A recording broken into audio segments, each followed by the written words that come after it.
Hey there.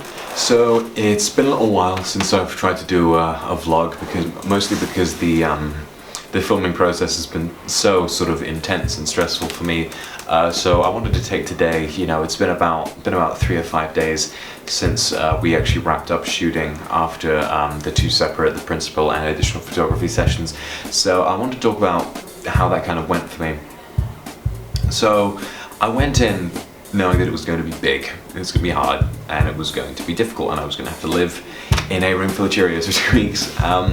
And I think overall it went pretty okay. The presence of a solid schedule that I would be able to follow really kind of helped me put everything in perspective. I think one of the biggest problems I ran into early on was getting overwhelmed by the sheer amount that we had to try and do. But having that schedule in place with a clear amount of things going on every day, spacing out what we had to do, doing some things in the morning and late at night, leaving a few day breaks. There was plenty of time in the Easter holidays to get everything done in a good amount of time without stressing myself out.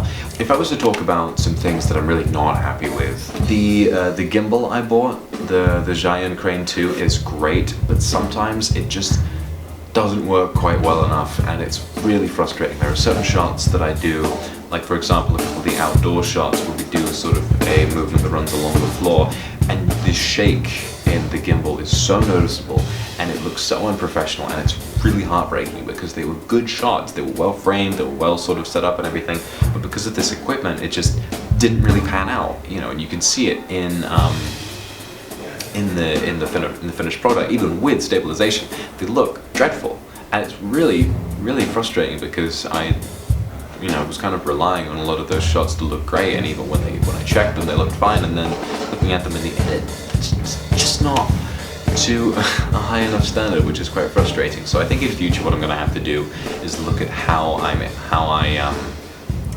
to set up the gimbal in future and be able to make sure that this kind of doesn't happen again, because it's a professional piece of equipment, and the fact that it's not really working so well is probably due to some mistake of my own that I didn't really research enough into before we started shooting.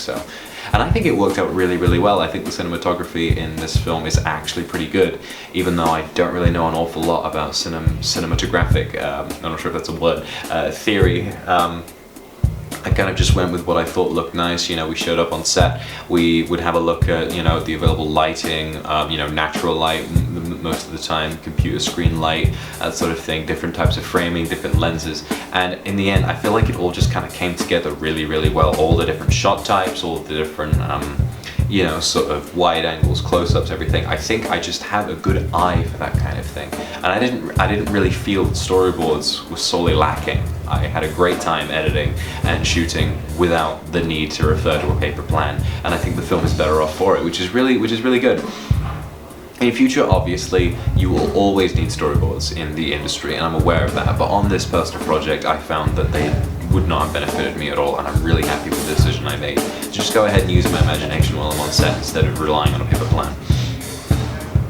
I think a problem I have with the final production is my acting. I think after a while I kind of realized that I just stopped thinking about trying to act, and I was just thinking about getting the shot. I was just thinking about getting through the day and getting that one perfect take that would work and then moving on, because I think there's a lot of anxiety associated with people giving up large amounts of time to help you out. And so what I wanted to do was to try and plow through all the shoot days so that people could go home as soon as possible, so that they wouldn't get mad at me or whatever.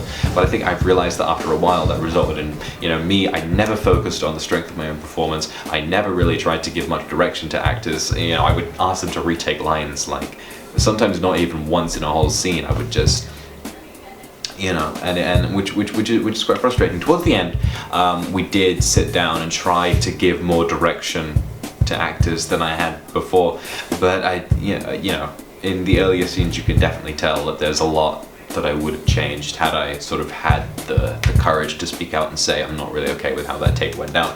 It's been a pretty stressful few month or so, but I really enjoyed this process. It's been incredibly fun to finally get behind the camera and really sort of have a creative input on a film project. It's been so much fun. It's been incredible, and I wouldn't be here without my actors and crew helping me out every step of the way. So That's been my vlog. I probably rambled a bit, but yeah, those are my thoughts. So thank you very much.